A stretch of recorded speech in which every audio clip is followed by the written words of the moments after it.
which means that I've known my dad for 6,570 days. And so I probably should know that he means this question to sound supportive. Concerned, but supportive.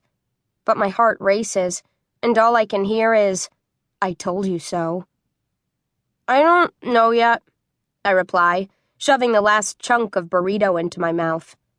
"Honey, it's senior year," adds Mom, whom I've presumably known for about 9 months longer, and who I know means to sound supportive too. But Mom wears her worry on every word. "I've heard," I say around food. Now what? Senior year is supposed to be the culmination, the big finale of an epic journey. But given our surroundings, I wonder if I'm going in circles instead. We sit in a red vinyl booth, hunched over a linoleum table decorated with a cliché painting of the Mexican desert. Around us blink the jalapeno-shaped lights and other assorted kitsch of La Burrida Feminista. Freshman year, I brought my 5 closest friends here for a birthday party, complete with poppers and present bags and personal piñatas, but invitations for this year's celebration went only to my parents and my Aunt Janine. Maybe I'm not just going in circles. Maybe this is actually a downward spiral, like into a black hole. My parents normally prefer something a little more sanitized than a radical feminist burrito bar, especially when it means driving all the way into Hollywood. And normally, I'd prefer not to be spending my birthday with my parents. But I think they sensed that I had no other options, and found it in their hearts to make the effort, even if Dad defiantly ordered a garden burger at a Mexican joint. Also, Aunt Janine loves this place. My parents think it's because she's secretly a lesbian. I'm more inclined to think it's because, A, she knows a good burrito and a fun atmosphere, 2 things my parents couldn't possibly comprehend, and because, B, regardless of her orientation, she knows that men are vermin. Dessert arrives before my parents' line of questioning can continue. Feminista has this crazy cake that you're supposed to split, called the Orgasmo de Cacao. Any other night, I'd share one.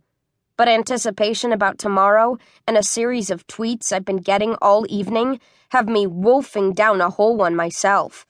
Mom and Janine are sharing one, and Dad got, for dessert, I kid you not, a side salad.